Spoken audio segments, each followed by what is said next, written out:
Okay, this week we're going to talk about the earnings from Oriental Land, which is the operator for Tokyo Disneyland and the Tokyo Disneyland Resort. And then hopefully we're going to also talk about the new Universal Fan Fest event coming to Hollywood. This is Green Tag Theme Park in 30. I'm Philip, and he is Scott Swenson of Scott Swenson Creative Development.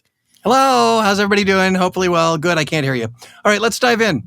Yes, we especially can't hear you because we currently, when you are hearing this, we are actually in Riyadh at the IAPA Middle East Trade Summit. So if any news has come out and you are wondering, well, gosh, how come Philip and Scott are not discussing this breaking news? It's because, we are recording this early.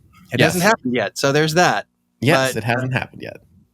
And if you do happen to be listening to this and you do happen to be at the Middle East Summit in Riyadh, come up and say hi and we can listen to it together. That'd be interesting. Yes. Tell us what you think about the show also. That'd be in real time. Okay, that'd be weird. That might be a little weird. It would be creepy, yeah. Okay, let's dive into this. I'm going to give a little bit of a caveat for this. So Oriental Land, obviously, they're based in Japan, and so their earnings are all in Japanese, and so is their reports and everything. And so this is like translated material that I'm working off of. And what I did was took the translated material and then compared it to what a lot of analysts were saying, and kind of tried to fact check everything to make sure I was getting the correct sentiment for what's going on. So that is my disclosure. But let's dive in. So first, the headline financials. So they saw a 14.3% year-over-year increase in revenue and 11% year-over-year increase in profit, which is bonkers. For context, last week we talked about Disney, and Disney was only 5% year-over-year revenue growth. This is 14.3. So it's quite a big jump. And of course, we know the reason for that is Fantasy Springs that just opened up, plus their seasonal events. Theme park spending also rose 11.9%, driven by the attendance and the higher per guest spending, which we'll get into.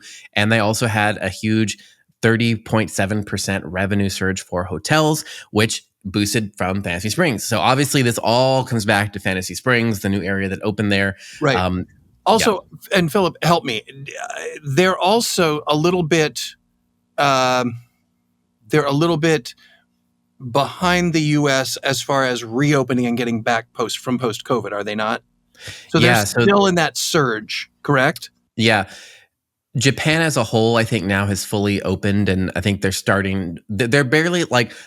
starting to reach their equalization dip. So we're a little bit behind the U.S. So they're equalizing now. But when this was happening, you're right. So it was two things together: Fantasy Springs opening and still that revenge tourism to Japan. So that's why I think the growth was so insane. Absolutely. No, I just wanted to clarify that it was there are multiple factors. Like with so many of the stuff that we report on, there's never just one reason why things happen. It's either a perfect storm or a perfect catastrophe or a perfect wonderful moment. And so this is kind of the riding the wave plus a new attraction that is very, very popular, or a new area. And we will talk about that too, because a lot of the to your point, or maybe what you're trying to allude to, I think some of the analysts have brought that up as a concern, where they're basically yes, everything looks good now, but it's because of that revenge travel wave, and it's because of this new land, but you're not opening a new land every year. So how is this going to be sustained? And so they do talk about that in their strategy, but that is a concern. And I think that was one of the reasons that I brought it up. The other reason I brought it up is since you mentioned that we did talk about the Disney earnings call last week. I just want to make sure that we're comparing apples to apples here, and we understand that why one is at 5% and one's at 14%. Yeah. So looking at Fantasy Springs, just as that segment, obviously it was the biggest contributor to the attendance boost, but it also drove record spending, including higher merchandise sales and paid Fast Pass. And here's a stat that's insane. So the Premier Access, which is their version of the Fast Pass there, it accounted for over 10% of attraction and show revenue per guest in the quarter, which is bananas. But it really reinforces this idea where they're basically they're saying all these people were coming to the parks and they were flooding this area, and they wanted to make sure they could get on these rides, so they were paying the money to like guarantee they would get on these items, which is definitely one direction to take with your pricing, is to kind of hold it out there for people to do that. So Yeah, and I think that, again, since it's the revenge tourism and the surge, it's absolutely a great thing to do. Whether it is something that is going to be sustainable, we'll see. Time will tell. But yeah, I think it clearly it's working. So yeah, so they did have a lot of increased costs for staffing and whatnot, but that's all again because they had to scale up to open a whole new hotel. I mean, like, so they just need more staff. So, but all that was covered by the surge. Although, to my previous point, that was brought up by some of the analysts as a concern, where they're like, I think some of the analysts are saying, if you look at the other areas were softer, like softer than anticipated. mm-hmm. And so, Disney or Oriental Land is trying to say, well, overall attendance was higher, and it was really because people were just waiting to get into Fantasy Springs and blah, blah, blah. But the people counter to that were saying, well, but all the other areas were softer and you had to staff up more in order to cover this. So what happens when that becomes, like, when Fantasy Springs also becomes normalized, then you're going to potentially have overall softer, but you're still going to be stuck with higher operating costs, so, but there's been some pushback to this, and I'm just laying that out. But what they've said in counter to all this is basically Oriental is like, look, a big strategy for us is to balance new lands with seasonal events, because the seasonal events are huge, especially Halloween. They call out Halloween like, I know, it's like, what was interesting to me about this is after I translated all this, I was like, oh, they're basically saying the same thing we've been saying for 20 years. Yeah. Let's see. You can't open a new major attraction every year, but you can do a different seasonal event every year, and you can do a different seasonal event every year, and it costs about the same as one roller coaster over 25 years. Yeah. It was almost uncanny. So they talked about how the third quarter benefited from popular seasonal events, like especially Halloween and also Christmas. So it's like the top ranking one is actually Halloween, then it's Christmas. And they credited leveraging strong contents themed on Halloween. I know that sounds awkward, but that's the translated phrase, is leveraging strong contents themed on Halloween and Christmas for helping achieve the record long quarterly sales. Seasonal merchandise also was a big seller for them. Like it seems like, especially in Japan, that whole seasonal merchandise item does really well. Also with the limited time shows, lifting per cap spending, because you can also buy premiere passes for the limited time shows, which like sell out. So there's all that stuff that they've worked into it. And when it comes to merchandise, let's be honest, it's not just Japan. We'll call it the popcorn bucket theory, because when you can have a line that's longer to get a popcorn bucket than one of the rides or several of the rides in the park, that shows that something is working well. Yep. As far as revenue generation. They specifically, and this is what's interesting too, since a few episodes ago, we talked about Merlin cutting entertainment, but, Oriental Land specifically called out in their report that guests were drawn by limited time entertainment like the Villains Halloween shows and exclusive seasonal decor, which in turn boosted park admission and in-park spending. Turns out, guests like entertainment. Well, and it's also when you can provide entertainment that has a fuse. When you can provide an entertainment that you have to see, it's not like, well, we can go see Space Mountain because it's always going to be at Walt Disney World in Orlando. We can go whenever. Or if you could say, you've got from here to here, you've got from this date to this date, it drives attendance because there's a fuse lit. It goes away. Yep. Yeah. Yep. So they underscored how going forward, they're intending to balance the large scale new attractions with the seasonal events, and they plan to keep investing and to steadily roll out seasonal events kind of going forward. Of course, the challenges, we talked about some of them, the margins were pressured by the new investment, the labor costs. They did also talk about weather, which we talked about last week, but the weather, especially the heavy rains in October and some of the heat, caused shortfalls in those time periods, like especially the shortfalls in the early Q3, so end of Q2. They also had higher costs of goods, which they didn't say where that came from. So I'm not like clear if the higher cost of goods is like a tariff or a manufacturing cost or what's going on with that kind of thing. But aside from the rains, there was also the severe heat wave that happened in the post summer, which caused a slowdown in the revenge spending that they were anticipating for the Q3. And then, as I mentioned earlier, too, that the guests were concentrated in the Fantasy Springs area, which made the other areas have less than expected guest movement, and so which kind of made the staffing be a little bit out of whack because they had to staff areas where there was not enough people to merit the staff in them, but then they had too many people in fantasy, so they were having trouble balancing all this. But I think all that's normal. It's growing pains. It's growing pains. It's going to happen whenever you expand. Yeah. So their continued direction, they do have some big developments planned. They're doing the Space Mountain redevelopment. They're also doing the Wreck-It Ralph attraction they've talked about a few times. And then, of course, they want to keep investing in the seasonal events and their premium upsells, their premium access to kind of expand the options for what you can do that. But they're also trying to make the resort more affordable. So they launched a college passport, actually, for this one is for discount tickets to college students. They also expanded their weeknight evening tickets, because that's a thing that Tokyo Disney does, where like you can buy like a day of weeknight ticket that you can show up after work until those sell out. So they are expanding those two programs, and they said that so far the college passport has had solid sales, and it's helping to fill in the parks with student groups, which is great. They're also targeting international tourists, which again we've talked about this, but basically they're trying to.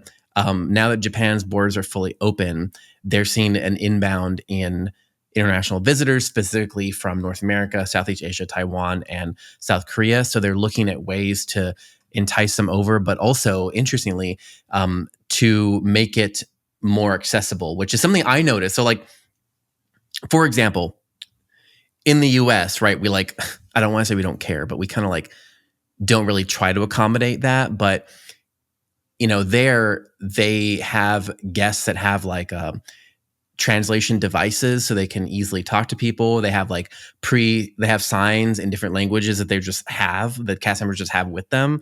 So like they're really saying we should expand that to make sure that all these guests who are coming internationally can really navigate the park with complete ease, you know, and therefore to entice them because they spend more. And I thought that was an interesting take on it, just because I feel like we don't really try. Well, and I think we try less because, at least in the vast majority of my international travel, English is far more common internationally than Mandarin, or or Japanese, or whatever. There's a lot more. There's a lot more commonality in English. English kind of is I'm from Barcelona. I'm from Japan, but we both speak English. That's the language that we use to communicate with one another. So I think part of the reason is the practicality of the fact that English is spoken more widely around the world. And secondly, you're right. We really don't care. It's an American thing. Yeah. But I think it's a combination of the two. I don't think it's just because we don't care. I think it's because we don't care. We don't care because we don't have to. The fact that all signage, for example, in the Middle Eastern parks is both in English and in Arabic. The vast majority of signage in most of the other parks, or at least most of the other airports in the countries that I've traveled to, is in both the native language and English. Yep. So and ours are just English, basically, unless you're in Detroit for some reason, which has Japanese signs everywhere. So anyway, that's recap the earnings, just to kind of draw because last week we talked about Disney so much. So just kind of like looking at the two things, it's pretty clear that even when we talked last week about how Disney's domestic parks are plateauing and the international ones are seeing that, you saw that same effect, right? Because this is an international park, so you saw it like the expansion still being quite large, whereas the Disney's, kind of seeing plateauing or slower growth for the same period as domestic parks. The pricing, both are using very similar tiered pricing options, and similar to here in the US, like the Oriental group's guests show less pushback. Same with the guests in the US here, like they're configuring pricing. I would argue though that Oriental Land is trying harder to come up with, options for different classes of people, like, because you could get a college student pass and just show up, like in the middle of the after school, and then you could wait in line, right? And I think that's still something that is hard to do at Disneyland, or It's almost like, impossible to do at Disneyland and Walt Disney World. However, when Walt Disney World first opened, all of these things were very, very popular. There were student passes. There were Yep. actually longer park hours. So there was an after dinner pass. It used to be that Magic Kingdom in the summer was open until midnight every night. So it was very common that you'd get people come later in the day for a discounted price. So it's the same basic model and structure, just at different time periods in the growth and the expansion of these parks. So it doesn't seem like it's anything particularly revolutionary, but I think it's also based on need. If they're looking at it going, gosh, we're kind of soft after 5, let's do an after 5 pass. We're not training our next generation enough, our next generation of families with young children enough, so let's get a college pass. It's, as we talked about last week with the Disney stuff, this is adapting to the lifestyle and adapting to the needs of the park and the desires of the guests coming to the park. Yep. I think your point about how it's nothing new, I think what I found most interesting about this was that how you could look at an operator that is not Disney, Oriental Land is not Disney, and it's a different country, but they are looking at almost the same exact trends and problems. That to me was the more interesting thing, is that you're right in that it's like, oh, this is basic, not rocket science-y. I'm like, yes, that's the point. The point is that, like, I think we're pretending that everything is rocket science when it comes to theme parks, but it's really not. Mm-hmm. True. Like, because if you can look at like a brand that's not even Disney and it's a different country, but they're having the same problems where guests don't want to go when it's too hot, Right. Yeah. Right. I think that's, again, I don't know. I keep saying this over and over, but I'm like, we should be making more plans. What do we do about the heat? How do we plan for these rain contingencies? Like, how do we encourage and Disney, quite honestly, Disney Sea is, as from what I've seen, when the park was built, they were more the fact that, just look at any video or still photo of Disney Sea, and you look at their high-end moving fixtures, and they all have rain protectors on them. Yep. They all were built to operate in any weather. So, I think that's happening. And I hope that it will continue to happen. I think that, but we've also talked about it. It's really hard to find the capital investment to make those kinds of things, because it's impossible to market it. You're not going to say, now with more shade, no one's going to come to a park because it has more shade. They may enjoy it more, they may come back more often, but it's not something that is sexy enough to put into the advertising. And that's certainly in the United States one of the biggest challenges as far as making those kinds of creature comfort additions and alterations to the park. It's very quiet because, again, no one's going to say, come back to Animal Kingdom this year. We now have 30% more water fountains. Yeah.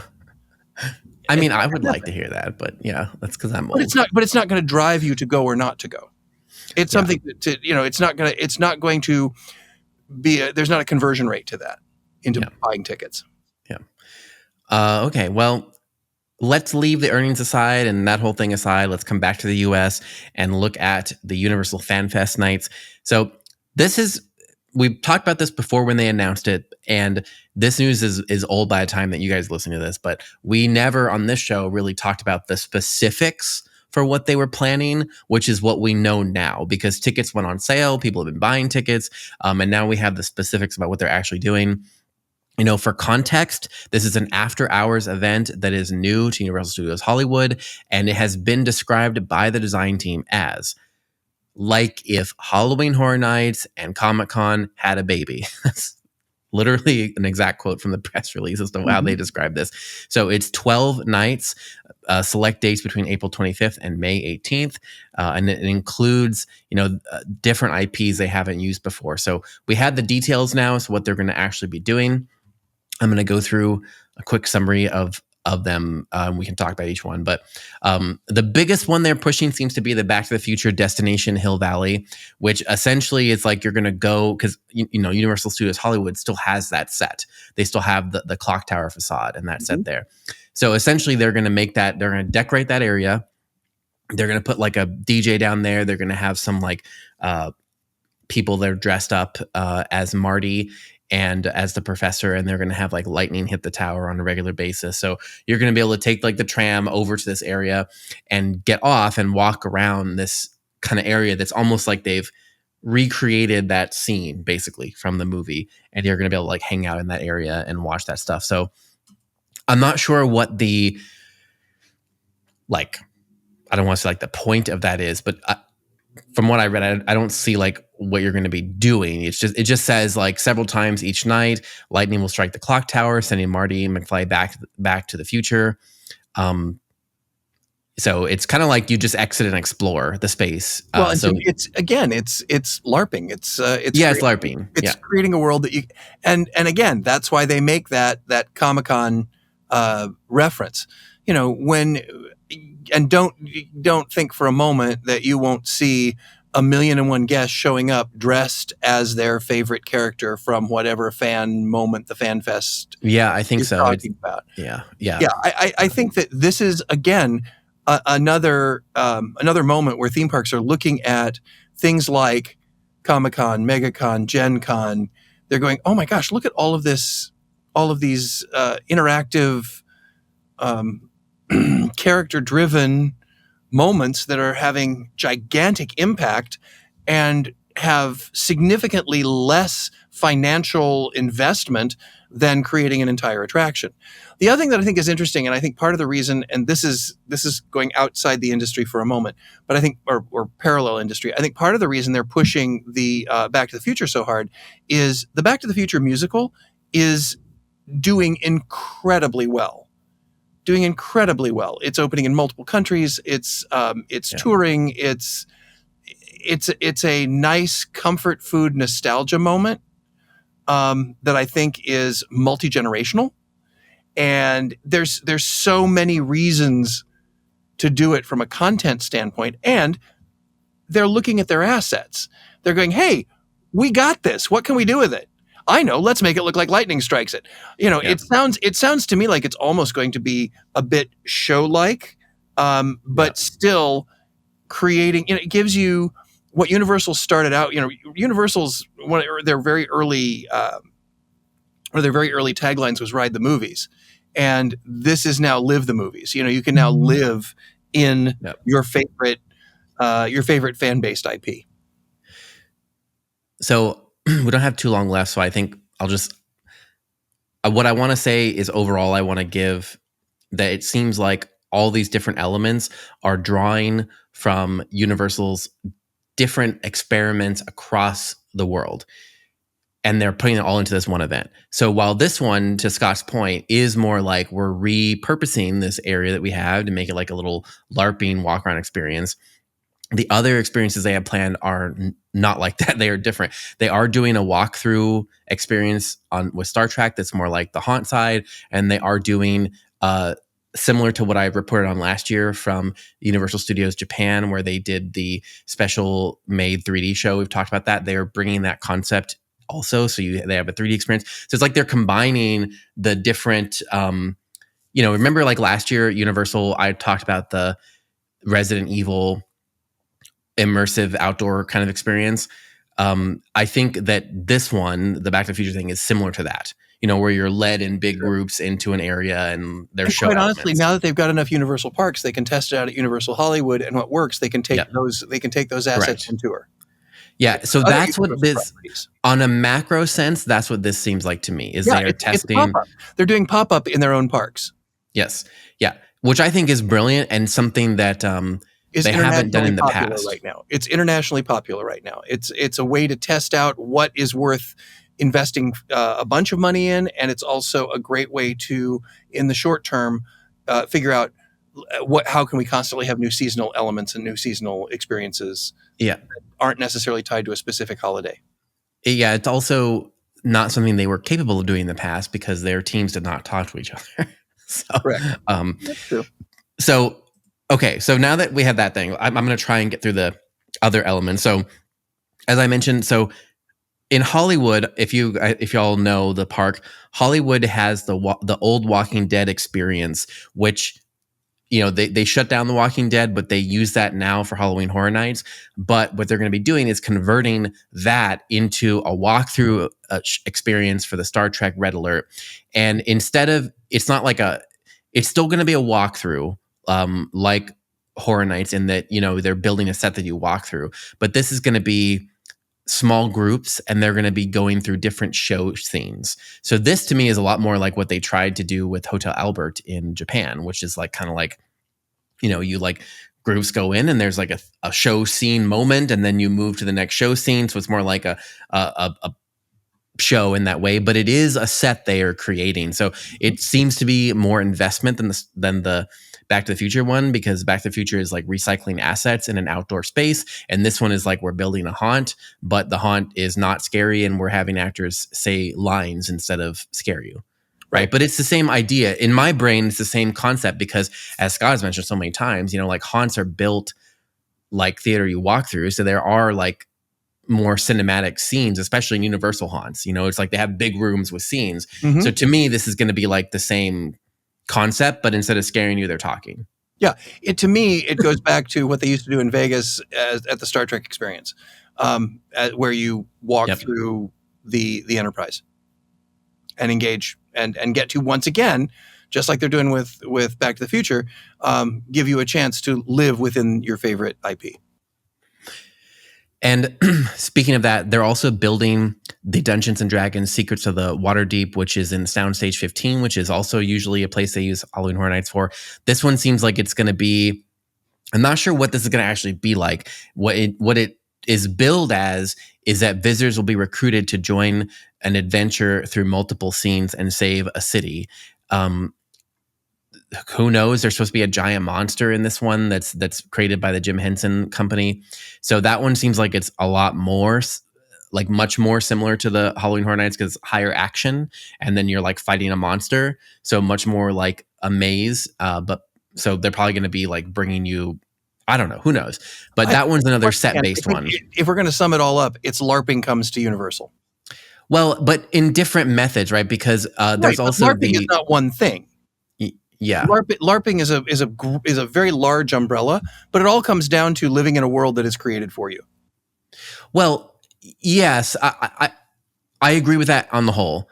I would say that they're trying to do different levels of it. So like, like Back to the Future, you're just going and you can do your own free adventure, like pure LARPing.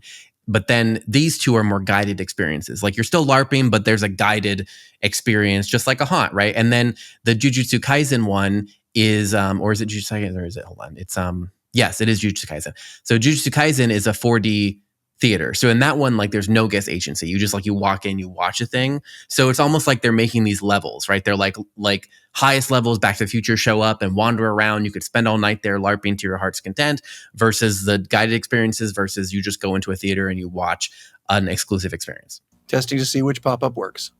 Yes. No, exactly. I think I think the idea that they're testing they also have photo ops for other IPs and like blah, blah, blah. But it does seem like they're really putting the gambit of and just trying to see which ones are most popular. And also I think it's a diversity of investment as well. Yeah. Makes sense to me. Makes sense to me. You know what also makes sense? Time is finite. especially time for our show, because we are out of time or just about there. So once again, I'm going to encourage all of you to see what actually happens in Green Tagged Unhinged and join our Patreon version of the show where we dive deeper and a little crazier into some of the topics. You can go to Patreon and search Green Tagged and you'll find us. And hear more, have more access to us, where we answer questions directly from some of our listeners, which we did last week, and we will probably do again this week, assuming we get more listeners who will ask questions for us, which we love. But until next week, where we will definitely come back and you can just listen to us right here. This is Green Tag Theme Park in 30. I'm Scott Swenson, and I'm here with my co-host, Philip Hernandez, and we will see you next week.